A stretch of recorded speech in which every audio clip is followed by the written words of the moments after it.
Olá, ouvintes e leitores, sejam bem-vindos a mais um Epílogo, isso mesmo, aquele programa do Ictus Podcast, onde a gente fala de um livro que a gente já leu, já prefaciou e agora a gente vai encerrar essa experiência junto com vocês.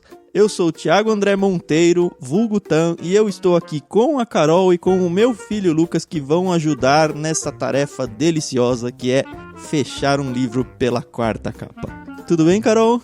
Tudo bem, Thiago. Oi, pessoal, aqui é a Carol Simão. Foi um prazer ler esse livro e vai ser um prazer gravar esse programa porque a companhia do Lucas é sempre muito agradável. Ele é um menino que gosta de conversar, né, Lucas? Oi, eu sou o Lucas. Pra quem não sabe, eu fui o que participei lá do prefácio e da leitura coletiva no Ictus Podcast. E a gente vai falar de qual livro hoje, Lucas? A Biblioteca Mágica de Bibi Bolkin, do Joy Steingarten e Klaus Hedgeroth. Quase, é Joy Steingarten no final, mas foi uma sacanagem você ler isso daqui. Pois é. A gente mesmo já deu uns migué várias vezes em outros episódios, né? Este cara é o autor do famoso livro Mundo de Sofia, que é bem maior do que esse livro, né? Esse livro que a gente tem em mãos aqui, A Biblioteca Mágica de Bibi Bolkin, ele é um livro pequeno, ele tem pouco menos de 200 páginas. É um livro infanto-juvenil que, se não me engano, a gente mandou no plano Golfinho. Foi isso, Carol? Isso mesmo, plano Golfinho. E a gente leu ele lá com o pessoal do Telegram em outubro. E a gente tá lançando agora, então, a versão em podcast. Isso mostra para você que você gosta de ler e quer acompanhar as leituras que a gente faz coletivamente. Você tem a obrigação de entrar no nosso canal lá no Telegram. Se você ainda não faz parte, é muito fácil. É só instalar o aplicativo no seu celular e acessar t.me/clubeictus. Por lá a gente faz leituras coletivas com os inscritos no canal. Eles têm a oportunidade de conversar lá no grupo junto com a gente, colocar as suas impressões sobre a leitura, ouvir esses áudios que você está ouvindo aqui antes de todo mundo, porque os áudios são publicados em primeira mão lá e depois eles viram podcast e aí você tem toda a experiência de leitura dentro do Ictus Podcast. Eu estou dizendo a experiência de leitura porque a gente tem um combo de programas chamado Leitura Coletiva, onde a gente tem 3 programas que tratam só de um livro específico. Então a gente começa com um programa prefácio, a gente segue com uma série de programas que a gente chama de diário de leitura, onde a gente vai comentando a leitura segundo um cronograma que a gente propõe anteriormente, você pode seguir com ele e ir ouvindo os áudios enquanto tem a experiência da sua leitura, e a gente encerra essa experiência com este programa aqui que a gente chama de Epílogo. No prefácio a gente apresenta o livro sem spoilers, então a ideia é que você realmente ouça ele antes de começar a leitura com a gente. O diário de leitura, a ideia é que você leia o trecho, ouça o programa, leia o trecho, ouça o programa. E aí o epílogo, com o livro lido, você ouve, porque a gente não vai ter medo de dar spoilers aqui. Então, se você está nesse programa, não leu o livro e pretende ler e não gosta de ganhar spoilers, talvez esse programa não seja para você. É melhor ir lá e escutar o prefácio. É melhor começar por ali. Agora, se você não se importa com spoilers, seja bem-vindo. Você vai ouvir aqui a gente conversando com mais liberdade sobre esse livro. Falei tanto, né? Mas assim, é importante avisar o pessoal que o grupo do Telegram, ele é mais do que um grupo de discussão, porque lá estão todos os áudios de todos os livros que a gente já leu. Então, não necessariamente você tem que estar junto com a gente. Tem gente, enquanto a gente estava lendo Bibi Bolkin, estava lendo, sei lá, o Evangelho Maltrapilho. O interessante é que tá tudo lá. E fora que a cada 100 inscritos, a gente sorteia livros. E eu vou dizer no plural, porque às vezes é mais de um livro para mais de um inscrito. Então, assim, só tem pontos positivos ali, entendeu? A gente não fica naquele bom dia, boa tarde, boa noite. São só coisas importantes que a gente coloca. E tem o mais importante, né, Carol? É de graça. É de graça, pessoal. Inclusive, quando você ganha o livro, se você é um associado, vai junto no seu kit. E se você não é associado, você não tem custo nenhum, entendeu? É lógico que você vai ter que dar um jeito de achar o seu livro em algum lugar, né? A gente tá dando a experiência para você de conversar sobre o livro, não te dando o livro. Isso, o assinante exato. ganhou isso aí no kit dele, mas você tem liberdade para comprar, emprestar na biblioteca, pegar de um familiar, de um amigo e seguir com a gente, sem problema algum.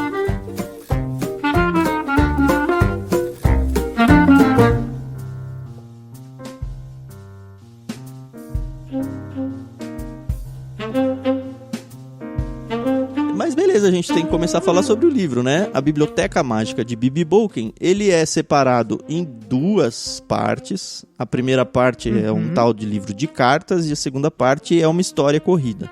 E esse livro de cartas são 2 crianças, 2 parentes, né? 2 primos. Pré-adolescentes, o Nils e a Berit. Eles devem ter perto dos seus 14, 15 anos, eu acho que é por aí, né? Ela é mais velha que ele um pouquinho. Eles moravam em cidades diferentes e aí acho que a Berit, acho que ela tem que mudar.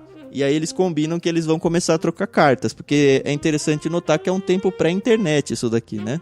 Eu andei dando uma pesquisada sobre a concepção do livro, né? Porque como é um livro a 2 autores, né? A 4 mãos, por assim dizer. Um dos autores, o Klaus, ele é poeta. Então eu fico pensando, e é só uma impressão minha, porque nas pesquisas que eu fiz, eu não encontrei nada que justificasse isso. Mas eu fico pensando que esses poeminhas que aparecem, e são muitos, foram escritos pelo Klaus, ou pelo menos teve a influência dele aí. Posso estar enganada? Posso, mas prefiro acreditar nisso? Prefiro, entendeu? Faz bastante sentido. Eu não tenho ideia de como é escrever um livro a 4 mãos, porque um livro é um negócio tão de dentro da gente, assim, né, que, sei lá, eu acho que não é nem a parte de ciúmes, é a parte de encaixar a coisa, assim, de dar o fit, sabe? Mas funcionou muito bem nesse livro. Funcionou muitíssimo bem. E como a gente falou, esse é um livro pré-internet, mas não é um livro que causa na gente uma estranheza do tipo, ai, caramba, que livro velho, que livro antigo. Você sente falta de algumas coisas, como SMS e WhatsApp e outras coisas, mas dentro dessa história fez total sentido eles se comunicarem através de um diário, né, através do caderno de cartas deles, e funcionou muito, muito bem, né, então esse é um livro realmente que te traz, assim, essa mágica, né, do que é a leitura.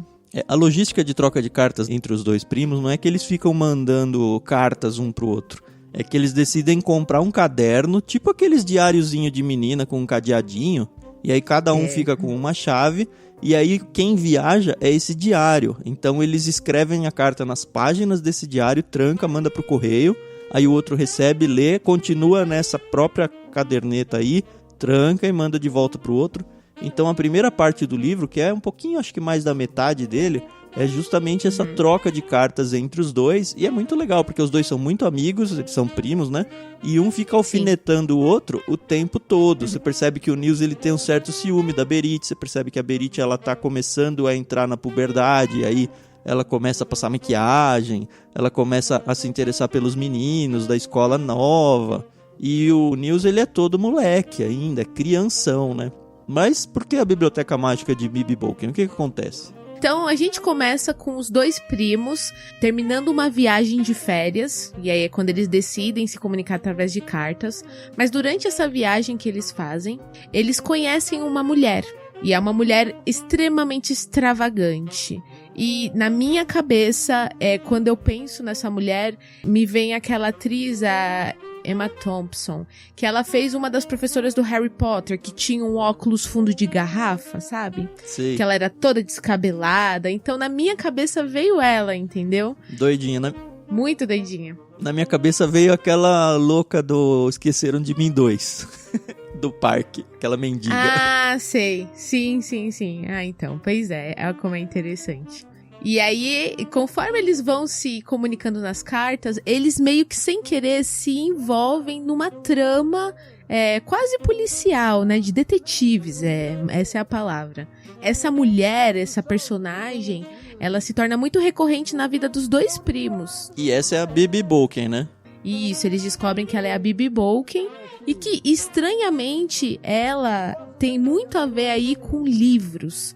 Eles não conseguem, assim, de primeira instância descobrir o que ela tem a ver com livros, mas ela recebe muitos livros por correios. E até uma das vezes, a Berit, ela vai até a casa dela, invade e vê que não tem livro algum. Então, esse é o grande mistério, né? O que ela faz com os livros, né? Isso mesmo. Eles dão algumas sugestões meio engraçadas, tipo queimar os livros pra se aquecer, se ela come os livros. Porque eles percebem que chega muitos pacotes de livros na casa delas e nada, né? Enfim, eles vão se entrando numa aventura literária e é legal porque é muito da mente de criança. Mesmo essa parte da poesia, que provavelmente foi o Klaus que escreveu, são poesias bonitinhas, mas muito com cara de criança. O que, se você é um poeta ou gosta de escrever, é um desafio muito maior de fazer alguma coisa bonita e ao mesmo tempo com cara de criança, né? Trazendo a inocência da criança. Foi muito bem executado. Verdade. E aí dentro dessa trama surge um personagem que a gente descobre ser o grande vilão, né? Que é o Smiley. Que ele ganha esse apelido porque ele tem um sorriso muito macabro, né? É Marcos, né, o nome de verdade dele. E aí você percebe que ele tá o tempo todo tentando roubar o diário deles. Ah, e tem uma curiosidade nesse livro que eu não sei se vocês perceberam, que esse Marcos, ele tem o mesmo sobrenome que o professor do Nils. Ah, eu não lembrava dessa, não. Nossa, eu também não. E a primeira vez que o Nils viu a Bibi Bolkin foi quando ele foi comprar o livro de cartas e ela, se eu não me engano, ofereceu... dinheiro, né? É, ela que patrocinou, né? Ele tava lá escolhendo qual livro que eles iam comprar, né? Qual agenda, diário eles iam comprar pra fazer a troca de cartas. E aí ela vê e paga do nada, assim. Eu nunca tinha visto a mulher na vida. E aí que ele fala, nossa, aconteceu uma coisa muito estranha aqui, né? Uma mulher veio e quis pagar esse livro pra gente... X, assim, não faz sentido nenhum. É, realmente, isso nunca aconteceu comigo, mas eu ficaria agradecida. Ai. Mas a graça desse livro, agora fugindo um pouco do enredo principal dele, é porque, pra mim, o objetivo maior dos autores aí foi justamente fazer com que a criança, o público-alvo deles é claramente um adolescente ou um pré-adolescente, Sim. né? Que a criança gostasse de ler, começasse a achar beleza nos livros, beleza na literatura, beleza nessa arte da escrita mesmo. E o livro todo ele vai trazendo isso, só que não de um jeito acadêmico, ele vai trazendo isso dentro do enredo da história, então você fica envolvido com a trama, mas você percebe que os autores o tempo todo eles estão não só falando do livro, porque enfim, o livro é talvez o protagonista principal aí da história, mas ele fica trazendo brincadeiras entre os dois primos, de um tirar sarro do outro, um apresentar uma palavra nova pro outro. O tirar sarro que eu digo é eles ficam usando palavras pra brincar um com o outro, palavras difíceis. Inclusive algumas a gente tirou daí pra brincar no nosso dicionário lá no Ictus. E você percebe então que não é uma conversa normal das crianças do nosso dia a dia aqui no Brasil, onde elas estão conversando sobre palavras, sobre expressões, sobre livros, sobre livro que eu li na escola. Então, ele traz isso aí de uma forma tão natural na conversa dos dois, que realmente faz na cabeça da criança, ou pelo menos quero crer que faça, uma diferença no sentido de que, olha, livro pode ser algo legal. Sim. Livro pode ser tema das nossas conversas. Sim. Você tinha pego essa ideia aí? Eu tava ouvindo ontem um vídeo no canal da Bel Coimbra, lá do Conta Outra, e ela tava falando justamente isso, dos pais dela. Os pais dela leram muito pra ela e tal, mas que eles tiveram algumas falhas e tal, e aí ela menciona essas falhas, e eu me lembrei desse detalhe, olha, esse livro aqui é um livro que faz com que as crianças se apaixonem por livros. É, e assim, é uma paixão que nasce, né, de uma forma muito natural. E é um livro que, além de acender essa chama, essa paixão, ele educa, né? Então, até mesmo nós, eu que leio, sei lá, desde os meus 4 anos, que foi quando eu fui alfabetizada, e sempre me interessei por livros, eu não tinha noção do que era, por exemplo, aquela tabela de Dewey. E é o que eu trabalho com isso, entendeu? Então é legal, porque você começa a aprender coisas que já estão no seu dia a dia de uma forma, poxa, eu não me senti burra aprendendo esse tipo de coisa, entendeu? E eu acho isso muito interessante, muito mesmo. O que eu quis dizer do vídeo da Bel, apesar de ser um livro infantil, ele não é um livro de uma camada só. Porque a camada principal é o enredo, a história, que é bem empolgante. Mas por que o autor tá fazendo isso? O que tem por trás? O que ele quer que o leitor perceba? E aí que eu queria ver do Lucas se ele percebeu que é justamente essa de mostrar o livro como um protagonista da vida. Deu pra sacar essa lendo como adolescente, Lu? Eu não consegui sacar muito, mas provavelmente quem lê bastante vai sacar. Daqui a pouco você vai perceber, mas é camadas. E a história toda meio que começou quando a Berit estava seguindo a Bibi Bolkin até a casa dela. E a Bibi Bolkin deixou cair uma espécie de carta de uma amiga dela. E a Berit leu que era sobre um livro que a Bibi Bolkin tinha, que não tinha sido lançado ainda. Era um livro meio que do futuro, que só ia lançar no ano que vem deles. Só ia ser lançado no ano seguinte. E aí que pega... Mas como assim um livro que ainda não lançou? E aí eles vão num sebo, acho que na Itália, né? Isso. Eles descobrem que tem o cara do sebo lá que fala, não, tem livros especiais. Eles descobrem os tal dos incunábulos, que são os livros escritos antes da época da imprensa, né? É, exato. E aí eles falam, não, mas tem livros mais importantes do que os incunábulos, que são esses livros. Aqui tinha uma seção que são os livros que ainda não foram lançados. Isso dá um nó na cabeça deles. E aí começa a entrar no meio dessa trama, essa busca por quem é Bibi Bolkin, por que estão falando de um livro que não foi lançado ainda, o que vai acontecer, que livro é esse. E aí eles vão trocando cartas, cada um numa cidade, cada um recolhendo pistas, porque a Berit está na cidade onde agora mora Bibi Bolkin. Isso. E o Nils mora numa cidade onde começou toda essa aventura. Ele que vai pra Itália e conhece esse sebo junto com os pais. E aí você percebe que até a ida dos pais pra Itália parece que foi algo meio encomendado, né? Meio forçado, justamente para que ele fosse a esse sebo. E isso tudo na cabeça de crianças. Então eles começam a criar as mais loucas teorias sobre o que tá acontecendo na vida deles. Quando tudo começou, antes deles saberem muita coisa, o Nils tinha que fazer meio que uma redação da escola, e ele fez uma redação sobre a Bibi Bolkin, que ela era uma criminosa, que roubava livros. Ele inventa uma história da cabeça. Ele inventa uma história da cabeça dele falando que a Bibi Bolkin é uma criminosa. Aí depois da aula, o professor dele chama ele fala, você tem certeza que você não conhece nenhuma Bibi Bolkin? Porque... a minha esposa é amiga de uma tal de Bibi Bolkin, não é? Isso. Elas estudaram juntos, elas eram colegas da faculdade. É exatamente isso. A trama ela vai juntando partes assim muito distantes. Tipo, os professores do Nils numa cidade, um cara, o dono do sebo na Itália, que tipo, eles foram pra Itália porque os pais ganharam um concurso literário. Assim, coisas totalmente inusitadas que começam a se linkar. E pessoas do nada, assim, que em teoria não tem absolutamente nada a ver umas com as outras, elas começam a aparecer.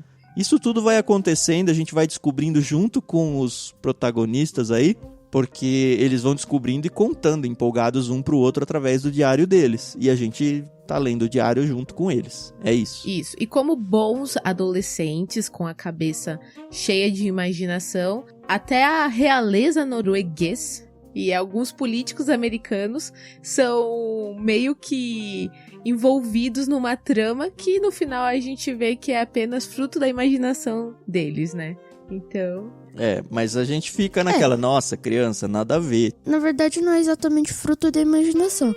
É uma coisa que estava lá, mas não adiantava nada pra o que eles estavam... Não, é legal, é justamente isso que o Lu falou. Eles começam a inventar umas teorias meio doidas, tipo, não, porque será que não tem uma biblioteca secreta escondida embaixo da construção do túnel da Noruega? Porque lá é um lugar perfeito. Quando eles construíram esse túnel, eles explodiram e construíram salas secretas. Aí eles vão criando. Eles falam, nossa, não viaja. Só que é legal, porque a história vai levando para situações onde parece que talvez tenha exatamente alguma coisa por aí. Isso mesmo. É isso mesmo. Eu acho que é um dos livros mais divertidos que a gente teve a oportunidade de ler. Eu quero logo que o Lucas fale aí o que acontece quando os primos voltam a se encontrar lá no hotel. Eles se encontram num hotel que... a mãe da Berit, acho, era amiga da dona do hotel. E lá a Berit chega falando pro Nils que tem um senhor estranho que quer falar pra eles pra comprar o livro de cartas. Aí o Nils chega na sala junto e meio que cochicha pra Berit. É o Smiley. Aí meio que ela fica toda Porque o Eita, Nils que conhecia o Smile, né? Porque ele tava na cidade dele, a Berit tava lá na outra cidade. Isso. Aí quando eles viajam lá, chega uma hora que a Berit fala, vem pra cá, e ele acaba indo. O que pra gente soou bem estranho, porque é uma criança de 13 anos indo fazer uma viagem, enfim. Mas outros tempos, né? Quando pré-internet eu ficava na rua o dia inteiro e ninguém achava estranho. Pois é. Seu Thiago, não é tão estranho não. Vou fazer um parênteses aqui. Tem um programa na TV Apple que mostra um pouco da cultura japonesa. E um dos episódios mostra uma criança de 3 anos sendo mandada pelo pai dela pra ir comprar sushi do outro lado da cidade. E eu não sei qual é a cidade. Nossa. E a criança vai sozinha, agora, 2020, né, que foi gravado o episódio. Uhum. E a criança de 3 anos vai sozinha, atravessa a rua, passa por túneis e compra o sushi, pega o troco bonitinho e volta pra casa. Isso? Então... Viu, Lucas? Você não sabe nem pegar o ônibus, né? É uma coisa muito cultural, né? Nós aqui do Ocidente, a gente realmente olha essas coisas com olhos muito estranhos, mas em certos locais isso é super comum, né? Se você for ver na literatura os meninos do C.S. Lewis lá do Crônicas de Nárnia, eles pegam o trem, tá certo que eles estão fugindo da guerra e tal, mas eles estão crianças, só os 4 sem adultos pegam o trem pra, logo no começo do livro pra ir pra uma outra cidade e ser recebido lá pela... Sei lá se ele era parente ou não, o cara que cuida deles. Isso mas mesmo. eles fazem 4 crianças sozinhos. Mas porque além deles estarem fugindo da guerra, tinha os 2 irmãos que eram bem mais velhos. Menores de idade, todos eles. Isso. Mas assim, voltemos aqui à Noruega. Eu ainda não quero voltar porque eu quero indicar um filme que infelizmente saiu do Netflix, mas enfim, se você gosta de ir atrás de filmes de outras formas, não fui eu que incentivei, tá bom? Mas eu vou mencionar. É um filme chamado Maiden Trip. Maiden é Maiden mesmo. Conta a história de uma menina que fez a volta ao mundo num veleiro, eu acho, num barco. Sozinha, menor de idade. É demais esse filme. É história verídica? É história verídica, é um documentário. A menina cresceu com os pais amavam barcos e tudo, ela herdou dos pais tanto conhecimento náutico quanto o amor. E aí ela falou, não, eu quero fazer uma volta ao mundo sozinha. E aí os pais meio que, se fosse a gente, você tá louca, menina. Né? Mas os pais, principalmente o pai, né, falou, beleza, vai. Ela era a pessoa mais nova a dar uma volta ao mundo. Uau. Só que ela tinha 17 anos, aí foi legal, porque a cidade dela se inconformou de tal forma que entrou na justiça contra os pais pra impedir a viagem. Ai, gente. E aí os pais brigaram na justiça pra comprovar que ela tinha habilidade suficiente pra conseguir fazer isso, ganham a autorização da justiça e a menina completa 18 anos no meio da viagem, do barco sozinha. É demais esse filme, que legal. muito legal. E aí ela dá a volta ao mundo. Maiden Trip, muito legal. É uma menina ainda, hein? Menor de idade de menina. Voltando ao que a Carol falou lá da criança de 3 anos indo pro supermercado, é mais ou menos o Dani, que tem 4 anos, ir lá pra Campinas.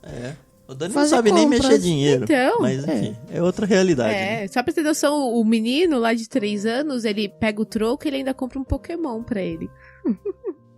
Que bonitinho. É muito legal. Ainda voltou e apanhou, porque gastou dinheiro a mais, né? Essa parte não mostra. Isso a Globo não mostra. Bom, agora sim. Agora sim é hora de fechar o parênteses e voltar pro Isso livro. mesmo.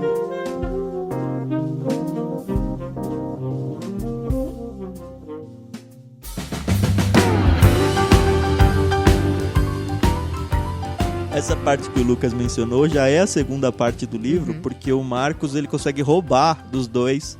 O Marcos é o Smile, né? Ele consegue roubar dos dois o diário, e aí o Nils então vai na cidade da Berit, e a segunda parte é uma narração de livro normal, assim, não é mais uma troca de cartas. Isso. E aí que as pontas vão sendo emendadas, a gente vai entendendo o que acontece. Eles finalmente conhecem pessoalmente a Bibi Bolkin depois desse episódio no hotel aí.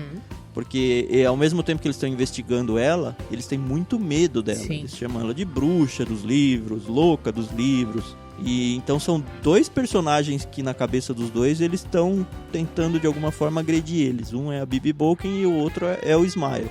Meio que eles já tinham conhecido Bibi Bolkin pessoalmente, mas não de ficar conversando com ela. O que chegou mais próximo disso antes dele conversarem com ela foi o encontro do Nils com a Bibi Bolkin lá quando ele foi comprar o livro de cartas. Mas o resto, tipo, a Berit viu a Bibi Bolkin de costas porque tava perseguindo ela. Umas coisas assim.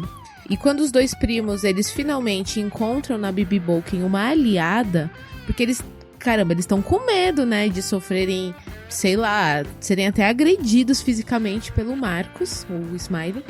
E aí eles descobrem que a Bibi Bolkin, ela está envolvida e sempre esteve, desde muito jovem, nessa questão de literatura, né? Então eles descobrem que o ano seguinte vai ser o ano do livro na Noruega.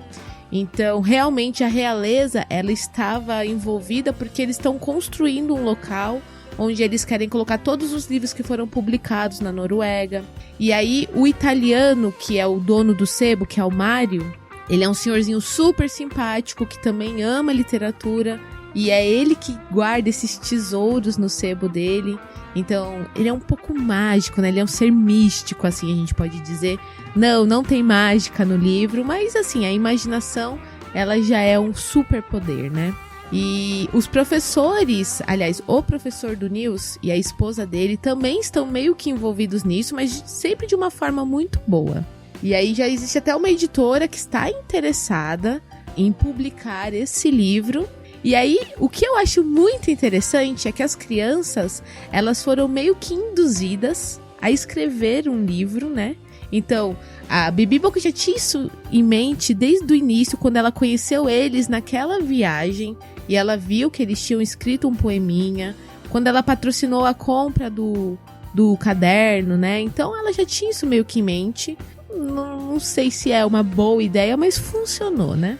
Meio que ela fingiu ser estranha e meio que todo mundo tava envolvido só pra forçar eles a ter um assunto interessante pra postar o livro. Então não tinha um livro escrito no futuro, assim, o livro era o deles. Exato. Era o próprio diário, né? Isso. E aí ela brinca justamente com esse negócio da imaginação da criança, né? Ela fica instigando os dois pra que eles escrevam sob esse medo, as suspeitas, o mistério, e eles vão escrevendo o livro, e ela meio que fica só de longe, se forçando a ser um personagem, forçando os dois a criarem as mais ideias aí de teorias mesmo pra colocar nesse livro, e funciona, né? Porque ela sabe como funciona a cabeça de uma criança. O único que estava envolvido e não queria que o livro fosse postado era o Smile, que até tenta impedir, porque ele estava participando de um vídeo, acho que ia ganhar muito dinheiro se o vídeo ficasse...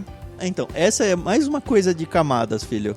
Mas o livro, ele acha que é muito bom e vai ganhar todo o destaque, e o vídeo vai ficar lá meio atrás e ninguém vai notar, já que o livro vai ser a novidade. Exatamente. Assim. Isso, mas isso daí é outra coisa de camadas, que eu não sei se você pegou, que é uma crítica à sociedade que começa a dar mais importância para mídias, no sentido de músicas e principalmente vídeos, do que para livros. Porque o Marcos representa justamente essa pessoa que quer colocar no ano do livro um vídeo promocional, onde ele vai ganhar dinheiro, porque enfim, ele era o dono da produtora de vídeo, mas ele não quer dar destaque ao livro, ele quer dar destaque à mídia audiovisual. Exato. Mas agora eu fiquei uma dúvida sobre o livro. Se aquela época era um tempo sem internet, como ele fez um vídeo pra mostrar pra todo mundo assim? Ai, Carol, olha só essa geração de tá... Poxa, Lucas! E não tinha filmes na época? Tipo VHS. Isso! Exatamente. O cinema é uma das Não artes tinha as mais locadoras? antigas. É que quando eu li essa parte do livro, eu imaginei meio que um telão, assim, na atualidade, passando uma propaganda. Um YouTube, né? Mas não tinha nem internet YouTube. ainda. Geração YouTube. Tanto que no livro fala que ele quer passar nas televisões, né? Ele até quer contratar uma autora pra fazer o roteiro. E ele tá em busca, que ele quer fazer uma coisa que se torne um blockbuster, por assim dizer. E não um best-seller, entendeu? Mas no final o Smiley se dá mal, porque como o negócio é incrível, né? Em nenhum momento os pais das crianças são acionados, mas as crianças fecham contrato e vão receber, possivelmente, pelos seus direitos autorais, enfim. E aí eles vão até a editora, o prédio físico mesmo, onde eles vão conhecer quem vai publicar o livro deles. E chegando lá, eles são meio que enganados pelo Smiley, né? O Smiley meio que tenta trancar ele. E tanto tem uma parte muito engraçada nessa parte, que eles estão fugindo meio que do Smiley de barco. E o Mario Bressani, que é aquele... O italiano do sebo, meio que vai lutar contra o Smiley, mas ele é surdo, acho, né? Ele é tipo um velhinho e tal, só que ele é mó faixa preta de karatê e dá um pau. Exato. E voltando a uma parte que eu esqueci de falar, meio que lá no começo da parte 2, depois deles encontrarem a Beret, encontrar o Smiley pela primeira vez, depois que eles saem, a Beret fica muito brava com o Nils, porque ele nem tem um sorriso tão macabro assim. Mas era a visão do primo. Meio que querendo botar a culpa no Nils. Não ter identificado, né? É que o que é assustador pra mim pode não ser assustador pra você e vice-versa, né? Aí eles estão na editora, o Marcos, o Smile, ele tenta atrapalhar pela última vez a publicação desse livro. E aí rola aquela cena bem clássica de filmes de mistério infantil, vai. Onde tem todo um jeito de pegar o vilão com a boca na botija lá e tudo dá certo no final. Eles terminam o livro naquele melhor estilo de senta aqui pra ficar escrevendo 24 horas por dia porque o prazo está acabando, né? Que todo mundo sabe. Aliás, isso é outra coisa que aparece no livro, não só esse monte de informações sobre literatura, sobre a parte de livros e tal, mas a parte editorial, né? Você que não trabalha com o meio editorial, eu e a Carol, a gente já trabalhou dentro de editoras, então a gente já conhecia esse mundo todo, mas ele apresenta detalhes da produção de um livro muito legais e de uma maneira muito bacana. Isso. E tem uma coisa interessante nesse livro, que é a Bibi Bolkin, no final da parte 2, no meio, a partir do meio da parte 2, ela ajuda o Nils e a Beret, começa a ajudar. E na parte 1, eles achavam que ela era a vilã meio que da história. Então, meio que achavam que era vilã, virou aliada. Exato. Isso aí. É por isso que a gente não pode julgar um livro pela capa, porque às vezes a capa ela não é tão interessante, mas o conteúdo é muito legal quando você se dispõe a conhecer, entendeu? Até essa capa mesmo, ela é simples, é legalzinha, mas... Eu achei bem feia, pra falar a verdade. É só legalzinha, assim. Mas não importa a Mas capa. o livro é bem legal. Bem legal, né? Muito bom. Bom, eu sempre falei que eu não compro livros pela capa, então pra mim tá tudo bem. Depende, as da Kozak Naif eu até comprava. Saudades da Kozak Naif. Mas assim, não se importa com a capa. É um livro infanto-juvenil, mas é um livro bom para adulto também. Não foi chato de ler, foi envolvente. Você percebe, assim, na linguagem, na própria densidade da trama, que é alguma coisa mais infantil. Infantil não no sentido de criancinha, é infanto-juvenil mesmo, bem classificado aí. Mas é meio que, sei lá, o primeiro livro do Harry Potter, a profundidade literária. Não é. Porque o primeiro livro do Harry Potter, eu li 11 páginas e já achei chato. Olha. Esse aqui já começou legal. Que legal, pronto. Conta isso pra Adri do Irmãos, hein? É verdade. Mas vamos lá, Lucas, de 0 a 10, qual é a sua nota pra esse livro? Comparado aos livros que eu li, gostei bastante. Nota 10, acho. Nota 10, ó. Muito bom, isso aí. Daqui a alguns anos você pega, relê esse livro e aí você dá outra nota. Com certeza a sua nota vai mudar. E se você quer ouvir o livro inteiro com mais detalhes ainda, você pode ouvir nossa diário de leitura, que tem vários episódios, mas conta as páginas com bem mais detalhe. A gente não faz a leitura dos livros aqui, até porque nós não teríamos o direito de fazer isso, né? Direitos editoriais mesmo. Mas a gente monta o cronograma de leitura, sei lá, capítulo... Nesse caso não tem capítulos, né? São só as cartas, mas da página tal até a página tal, e aí a gente comenta sobre a história. Nesse sentido, sim, você vai conhecer muito mais detalhes sobre essa história ouvindo o que a gente tem aí no diário de leitura. Mas, de novo, a gente não faz a leitura física, assim, do livro. Você precisa ler primeiro e aí depois vir conversar com a gente sobre esse trecho que a gente leu. É isso aí. Beleza. A editora seguinte, então, que publicou esse livro, ela é um selo, acho que da Companhia das Letras, né? Um selo jovem aí. É um livro rapidinho de ler. Se você tá precisando, você é adulto e tá precisando dar uma descansada na cabeça, é um livro perfeito para isso. Sim. É livro para você levar numa viagem de férias ou mesmo para ficar em casa num momento de mente cansada. Você vai dar umas boas risadas, você vai lembrar de muita coisa de quando você era criança. E é um bom livro para você dar de presente para um adolescente também, por que não, né? Ah, com certeza. Livros como presente são sempre uma joia. Então, se você não quer errar, dê um livro. A Renata sempre fala, você é muito difícil de dar presente. Eu falo, é nada, é só me dar um livro que eu tô feliz. Pronto. Ah, mas a gente não sabe o que você gosta. Eu falei, sempre existe o selo de troca. Pronto, problema resolvido. Ai. Então você dá um vale-compra da Saraiva, alguma coisa. Não, vale-compra é chato. Você dá um vale-compra é a mesma coisa que você dá dinheiro. Melhor que dê dinheiro, porque aí eu posso usar em outro lugar. Né? Pronto. Mas enfim, a ideia é que, olha, a pessoa sabe que eu gosto de livro e ela se preocupou em escolher um livro que ela acha que eu vou gostar. É verdade que no meu caso você tem grande chance de me dar um livro ou que eu não gosto ou que eu já tenho. Isso aí. Teve uma vez que a mamãe deu um livro pra você que você gostou, mas você já tinha. Em outra edição, mas tinha. Aí você foi lá e troquei trocou por um livro legal que eu não tinha. Aí, ó. E foi muito bom o presente. Pronto. Bom, é isso. Se você ficou aqui com a gente passou principalmente na espinha dorsal aí do livro. E fica o convite para você ler esse livro, seguir aí nessa experiência que a gente criou para vocês e seguir nos próximos livros que a gente vai ler, né? Lembrando que nessa série aí de leitura comentada já se passaram alguns livros interessantes e bem diferentes, né? A gente já leu Morte no Nilo, da Agatha Christie, que aliás vai virar filme esse ano, né? Sim! Vai, a Carol tá toda empolgada pra ver. A gente já leu O Evangelho Maltrapilho, que é um livro cristão, do Brennan Manning. A gente já leu O Grande Sertão Veredas, do Guimarães Rosa. A gente já leu Macunaíma, do Mário de Andrade. A gente já leu A Biblioteca Mágica, de Bibi Bolken, do Jostein Gaarder e do Klaus Hedgerup, que são os autores do Mundo de Sofia. E vamos ler, agora no início de 2021...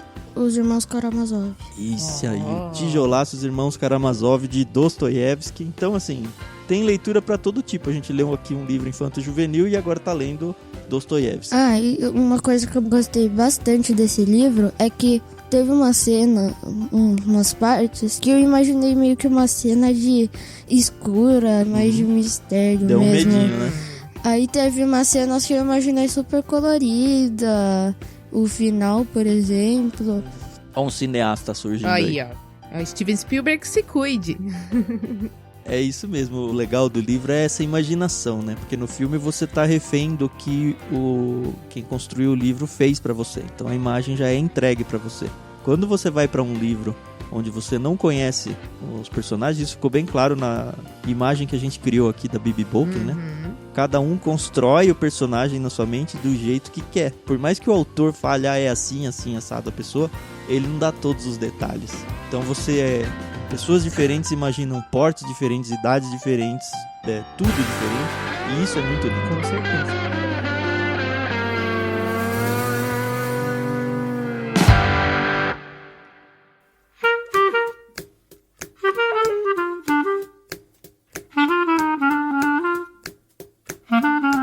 Então tá bom, se você seguiu com a gente até aqui, muito obrigado pela sua audição. Não se esqueça que nós temos vários outros programas lá no Ictus Podcast que não falam só sobre um livro específico. Tem entrevistas, tem histórias que a gente conta, tem bastante coisa. Você pode conhecer tudo em ictus.com.br. Lembrando que Ictus se escreve ICHTHUS. Então tem 2 Hs, tá bom? ictus.com.br. Nós também temos um clube literário com planos infantis e planos adultos, onde você recebe um kit literário na sua casa todo mês. Você pode participar desse clube aí acessando clube, com E no final, clubeictus.com.br, conhecer então os planos que a gente tem lá e assinar e começar a fazer com que o livro faça parte da sua rotina diária. E no Clube Ictus, você ganha todos os livros que a gente fala sobre aqui no podcast. Então você tem a oportunidade de ler com a gente lá no Diário de Leitura, escutar o prefácio e depois no epílogo ainda, depois que você terminar de ler o livro. Esquecemos de mais algum detalhe importante, Carol? Siga a gente nas redes sociais, @Clube Ictus, em qualquer rede social. Compartilha esse episódio com um amigo seu. E vem com a gente, participa do nosso canal, se associa. A gente também tem o canal do YouTube, onde a gente está sempre tentando colocar alguma coisa assim, com conteúdo bem bacana pra vocês. É isso aí. Espaço pra interagir com a gente não falta. Só falta a sua vontade de chegar perto da gente. Exato. E é isso, muito obrigado. Deus abençoe vocês e venham com a gente para a próxima leitura também. Tchau, tchau. Tchau. Tchau, pessoal.